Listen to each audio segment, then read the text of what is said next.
Hi friends, welcome to ഷമീസ് kitchen. എല്ലാവർക്കും സുഖമാണല്ലോ.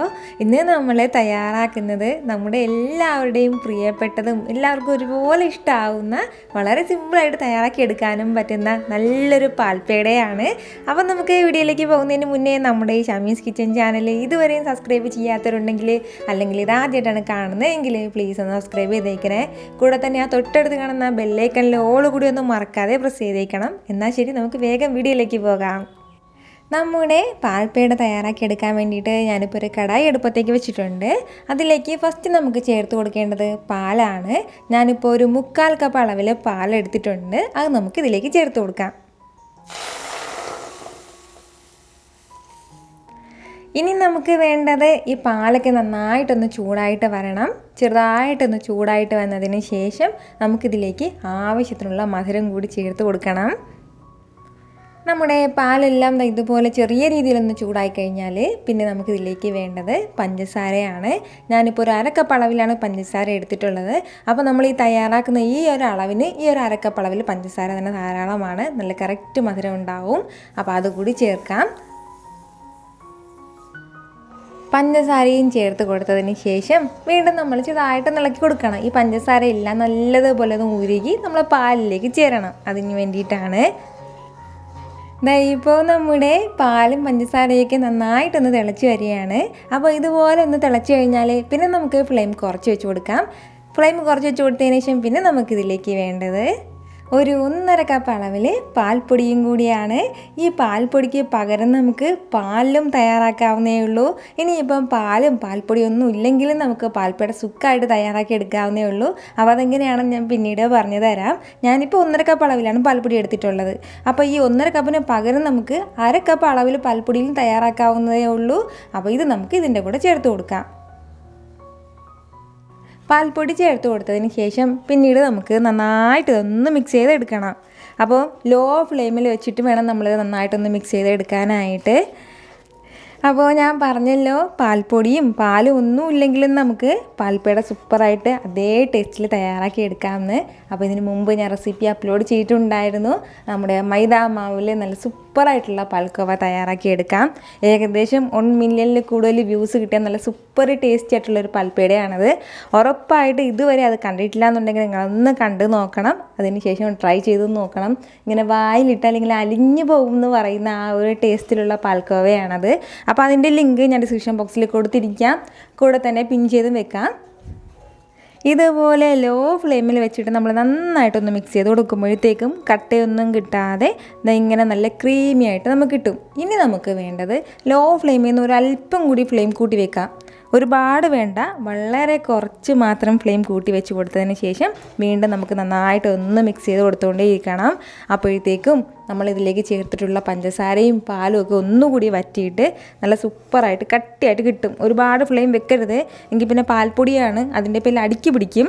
പ്രത്യേകിച്ച് ഇതുപോലെ നോൺ സ്റ്റിക്കിൻ്റെ ഒരു പാത്രം എടുക്കുകയാണെന്നുണ്ടെങ്കിൽ അത്രയും നല്ലത്. നമ്മളിങ്ങനെ ഒരുപാട് റിസ്ക് എടുക്കേണ്ട കാര്യമില്ല. ബാക്കിയുള്ള സ്റ്റീൽ പ്ലേറ്റൊന്നും എടുക്കരുത്. സ്റ്റീൽ തട്ടിലോ അല്ലാന്നുണ്ടെങ്കിൽ സ്റ്റീൽ കടായിലൊന്നും ചെയ്തെടുക്കാൻ നിൽക്കരുത്. അത് അടുക്കി പിടിക്കും ഉറപ്പായിട്ട്. അപ്പോൾ ഇതുപോലെ നല്ല സ്മൂത്തായിട്ടുള്ള ഒരു കടായി ആകുമ്പോഴത്തേക്കും നമുക്കങ്ങനെ അടുക്കി പിടിക്കുന്നുള്ള പേടിയൊന്നും വേണ്ട. ഇതിൻ്റെ ആ ഒരു കറക്റ്റ് ടൈം പറയണമെന്നുണ്ടെങ്കിൽ ഒരു 5 മിനിറ്റെങ്കിലും നമ്മളിതൊന്ന് കൈയെടുക്കാതെ ഒന്ന് ഇളക്കി കൊടുത്തുകൊണ്ടേ ഇരിക്കണം. ലോ ഫ്ലെയിമിനും മീഡിയം ഫ്ലെയിമിനും ഇടയ്ക്ക് വെച്ചിട്ട് നന്നായിട്ടൊന്ന് ഇളക്കി കൊടുക്കണം. അപ്പോൾ മാത്രമേ നമ്മുടെ ഈ പാൽപ്പൊടിയും പാലും ഒക്കെ നന്നായിട്ടൊന്ന് വെന്തിട്ടും കൂടി കിട്ടുള്ളൂ. അപ്പോൾ അത് നിങ്ങൾ പ്രത്യേകം ഒന്ന് ശ്രദ്ധിച്ചേക്കണം. ഇല്ല എങ്കിൽ തണുത്തതിന് ശേഷം സ്റ്റിക്കി ആയിട്ടുണ്ടാവും. അപ്പോൾ അത് വരാതിരിക്കാനാണ് ഏകദേശം ഒരു 5 മിനിറ്റെങ്കിലും നമ്മളിങ്ങനെ ഇളക്കി കൊടുത്തുകൊണ്ടേ ഇരിക്കണം.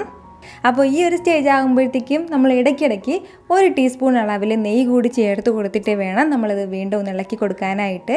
അങ്ങനെ ഒരു 2-3 ടീസ്പൂൺ അളവിൽ മാത്രം മതിയാവും. ഒരുപാടൊന്നും ആവശ്യമില്ല. ഇടയ്ക്കിടയ്ക്ക് ഒരു അല്പമായിട്ട് കുറച്ച് നെയ്യ് ചേർത്ത് കൊടുത്ത് നന്നായിട്ടൊന്ന് ഇളക്കി കൊടുക്കണം. ഇപ്പോൾ നമ്മുടെ പാൽപ്പേടയുടെ മിക്സ് എല്ലാം നല്ല സൂപ്പറായിട്ടൊരു ബോൾ പോലെ ഉരുണ്ട് വന്ന് തുടങ്ങിയിട്ടുണ്ട്. അപ്പോൾ നമ്മുടെ കടായിയുടെ സൈഡിലൊക്കെ ചെറുതായിട്ടൊന്ന് ഡാർക്ക് കളറിൽ ഹാർഡായിട്ട് നമ്മുടെ പാൽപ്പേടയുടെ മിക്സ് ഉണ്ടാവും. അതൊക്കെ ചേർത്തിട്ട് വീണ്ടും മിക്സ് ചെയ്യേണ്ട ആവശ്യമില്ല. കാരണം അതൊക്കെ ചേർക്കുമ്പോഴത്തേക്കും ആ ഒരു ഭംഗി നഷ്ടപ്പെടും. അതിൻ്റെ പേരിൽ അങ്ങ് സൈഡിലിരിക്കുന്നത് അങ്ങ് ഇരുന്നോട്ടെ. അത് നമ്മൾ ഇതിൻ്റെ കൂടെ മിക്സ് ചെയ്യേണ്ട ആവശ്യമില്ല. നല്ല വൈറ്റ് കളറിലുണ്ടായിരുന്ന നമ്മുടെ പാൽപ്പേടയുടെ മിക്സ് എല്ലാം ഇപ്പോൾ നല്ലൊരു കളറൊക്കെ മാറിയിട്ട് ഒരു ഗോൾഡൻ കളറിൽ വന്നിട്ടുണ്ട്. അപ്പോൾ ഈ ഒരു കളർ വരുന്നത് വരെ നമ്മൾ നല്ലതുപോലെ തന്നെ ഇളക്കി കൊടുക്കണം. അല്ലാന്നുണ്ടെങ്കിൽ നമ്മൾ തണുത്തതിന് ശേഷം ഇത് റോൾ ചെയ്യുമ്പോഴത്തേക്കും കയ്യിലൊക്കെ സ്റ്റിക്കിയായിട്ട് ഒട്ടിപ്പിടിക്കും. ഈ ഒരു സ്റ്റേജ് ആകുമ്പോഴത്തേക്കും പിന്നെ നമുക്ക് ഫ്ലെയിം ഓഫ് ചെയ്യാം. ഇനി നമുക്ക് വീണ്ടും ഇത് മിക്സ് ചെയ്യേണ്ട ആവശ്യമൊന്നുമില്ല. ഇപ്പോൾ നമ്മുടെ പാലും പഞ്ചസാരയൊക്കെ എല്ലാം വറ്റി പോയിട്ടുണ്ട്. ഇതുപോലെ ആകുമ്പോഴത്തേക്കും ഇനി നമുക്ക് വേണ്ടത് നല്ലൊരു ട്രേയിലേക്ക് ഇതൊന്ന് മാറ്റണം. ഇതേ സെയിം ട്രേയിൽ തന്നെ നമ്മൾ വെച്ചിരിക്കരുത്. ഇങ്ങനെ വെച്ചിരിക്കുകയാണെന്നുണ്ടെങ്കിൽ ആ കടായിലെ ചൂട് കൊണ്ട് അടിഭാഗം വീണ്ടും കളറ് മാറിപ്പോവും. അതിൻ്റെ പേരിൽ ഉടൻ തന്നെ കടായിൽ നിന്ന് മാറ്റി മറ്റൊരു പ്ലേറ്റിലേക്ക് വെക്കണം. ഇതുപോലെ ഒരു ബൗളിലേക്ക് ഞാനിപ്പോൾ എല്ലാം എടുത്ത് വെച്ചിട്ടുണ്ട്. ഇതിപ്പോൾ നല്ല ചൂടാണ്. ഈ ചൂടൊന്നും മാറിയതിന് ശേഷം നമുക്ക് നല്ലതുപോലെ ഒന്ന് റോൾ ചെയ്തെടുക്കാം. ചെറുതായിട്ട് ഈ ഒരു സ്പൂണിലൊന്ന് അളവ് എടുത്തിട്ട് മാവെല്ലാം ഇതുപോലെ ഒന്ന് ഉരുട്ടി വെച്ചാൽ മതിയാവും. ഷേപ്പ് ഒന്നും ആവശ്യമില്ല. ഷേപ്പ് പിന്നീടാണ് നമ്മൾ ചെയ്യുന്നത്. ഇതുപോലെ നമ്മൾ റോൾ ചെയ്തെടുത്ത് കഴിഞ്ഞാൽ പിന്നെ നമുക്ക് വേണ്ടത് നമ്മുടെ ബേക്കറിയിലൊക്കെ കിട്ടുന്ന അതേ ഷേപ്പിൽ നമുക്ക് കിട്ടാൻ വേണ്ടിയിട്ട് ഞാനിപ്പോൾ ഇതേപോലെ ഒരു പേട മേക്കറാണ് യൂസ് ചെയ്തെടുക്കുന്നത്. അപ്പോൾ ഇങ്ങനത്തെ ഒരു പേട മേക്കർ വെച്ചിട്ട് നമുക്ക് നല്ല സൂപ്പറായിട്ട് ഏത് സ്വീറ്റ് വേണമെന്നുണ്ടെങ്കിലും നല്ല കറക്റ്റ് ഷേപ്പിന് നമുക്ക് തയ്യാറാക്കി എടുക്കാൻ പറ്റുന്നതാണ്. അപ്പോൾ ഇതിൻ്റെ ഉപയോഗവും അതുപോലെ തന്നെ ഇതിന് എത്രത്തോളം ഡിസൈൻസ് ഒക്കെ കിട്ടുന്നുണ്ട് ഇതെല്ലാം ഞാൻ ഡീറ്റെയിൽ ആയിട്ട് നമ്മുടെ ഷമീസ് ടിപ്സ് ആൻഡ് റിവ്യൂസിൽ ഉടൻ തന്നെ ഒരു വീഡിയോ അപ്ലോഡ് ചെയ്യുന്നുണ്ട്. നമ്മുടെ Shamees tips and reviews channel ഇതുവരെയും കാണാത്തവരുണ്ടെങ്കിൽ ഉറപ്പായിട്ട് എല്ലാവരും ഒന്ന് ചെക്ക് ചെയ്ത് നോക്കിയേക്കണം. അതിൻ്റെ ലിങ്ക് ഞാൻ ഡിസ്ക്രിപ്ഷൻ ബോക്സിൽ കൊടുത്തിട്ടുണ്ട്. എല്ലാവരും ഒന്ന് സബ്സ്ക്രൈബ് ചെയ്തുകൂടി വെച്ചേക്കണം. ഇതിൻ്റെ റിവ്യൂ ഉടൻ തന്നെ അപ്ലോഡ് ചെയ്യുന്നതായിരിക്കും. ഇതിൻ്റെ യൂസേജ് എങ്ങനെയാണ്, ഇതിൽ എത്രത്തോളം നമുക്ക് അച്ചൊക്കെ കിട്ടുന്നുണ്ടെന്നൊക്കെ ഞാൻ പറഞ്ഞു തരാം. ഇതിലിപ്പോൾ ഞാൻ ഈ ഒരു രീതിയിലുള്ള ഡിസൈനാണ് ഇട്ട് കൊടുത്തിട്ടുള്ളത്. ഇതിൻ്റെ കൂടെ വേറെയും ഡിസൈൻസ് കിട്ടുന്നുണ്ട്. അപ്പോൾ ഇത് വാങ്ങാനുള്ള ലിങ്ക് എല്ലാം നമ്മുടെ ഷമീസ് ടിപ്സ് ആൻഡ് റിവ്യൂസ് ചാനലിൽ ഞാൻ കൊടുക്കുകയാണ്. അപ്പോൾ ഇതെങ്ങനെയാണ് യൂസ് ചെയ്യുന്നത് ഞാൻ ഫസ്റ്റ് പറഞ്ഞു തരാം. ഒരല്പം നെയ്യ് കയ്യിലേക്ക് എടുത്തതിന് ശേഷം ഇതിന് ഉള്ളിലേക്കും അതുപോലെ തന്നെ ഇതിൻ്റെ സൈഡിലേക്കും ചെറുതായിട്ടൊന്ന് പൊട്ടി കൊടുക്കണം. അത് ഒട്ടിപ്പിടിച്ചിരിക്കാതിരിക്കാൻ വേണ്ടിയിട്ടാണ് ചേർത്ത് കൊടുക്കുന്നത്. ഓരോ ബോൾസും ഇതുപോലെ ഒന്ന് മാറ്റി വെച്ചതിന് ശേഷം നമ്മുടെ ഈ പേട മേക്കർ ഇതിനുള്ളിലേക്ക് വെക്കണം. എന്നിട്ട് നന്നായിട്ടൊന്ന് പ്രസ് ചെയ്ത് കൊടുക്കണം. നല്ല ടൈറ്റായിട്ട് തന്നെ ഒന്ന് പ്രസ് ചെയ്ത് കൊടുക്കണം. അതിനുശേഷം പതുക്കെ ഇങ്ങനെ ഒന്ന് പൊക്കി നോക്കുമ്പോഴത്തേക്കും നമ്മുടെ സൂപ്പർ ടേസ്റ്റി ആയിട്ടുള്ള പാൽപ്പേട റെഡി ആയിട്ടുണ്ടാവും. നിങ്ങൾക്കിത് കാണുമ്പോൾ തന്നെ അറിയാമല്ലോ എന്ത് മാത്രം ഭംഗിയായിട്ടാണ് നമ്മുടെ ഈ പാൽപ്പേട കിട്ടിയിട്ടുള്ളതെന്ന്. അപ്പോൾ ഇങ്ങനെ ഒരു പാൽപ്പേട തയ്യാറാക്കാൻ വേണ്ടി ഇതുപോലെ പേട മേക്കർ തന്നെ വേണമെന്നൊന്നും ആവശ്യമില്ല. നമുക്ക് ഇഷ്ടമുള്ള അച്ചിൽ വെച്ചിട്ട് നമ്മുടെ കയ്യിൽ എന്തൊക്കെ ഡിസൈൻ ഉണ്ടോ അതൊക്കെ വെച്ചിട്ട് ഇതിനെ തയ്യാറാക്കി എടുക്കാവുന്നേ ഉള്ളൂ. ഇതൊന്നും ഇല്ലാന്നുണ്ടെങ്കിൽ ചെറുതായിട്ടൊരു ചെറിയ കുട്ടി കുട്ടി ബോൾസാക്കി ഒന്ന് തയ്യാറാക്കി എടുത്തിട്ട് കൈ വെച്ചിട്ട് ചെറുതായിട്ട് അതിന് നടുക്കായിട്ടൊന്ന് കുഴിച്ചു കൊടുക്കുമ്പോഴത്തേക്കും അതൊരു ചെറിയ ഡിസൈനായിട്ട് കിട്ടും. അങ്ങനെ നമുക്ക് ചെയ്തെടുക്കാവുന്നേ ഉള്ളൂ. പക്ഷേ ഇത് വന്നിട്ട് നമ്മൾ ബേക്കറികളിലൊക്കെ കാണുന്നത് പോലെ ആ ഒരു ഡിസൈനിൽ തന്നെ നല്ല പെർഫെക്റ്റ് ആയിട്ട് കിട്ടും. അപ്പോൾ ഇത് നന്നായിട്ട് തണുത്തതിന് ശേഷം പിന്നെ നമുക്കൊരു എയർടൈറ്റ് കവറിലാക്കി നല്ലൊരു കവറിലാക്കിയിട്ട് നമുക്ക് ഫ്രീസറിൽ സൂക്ഷിക്കുകയാണെന്നുണ്ടെങ്കിൽ ഒരുപാട് നാളിത് കേടാകാതെ ഇരിക്കും.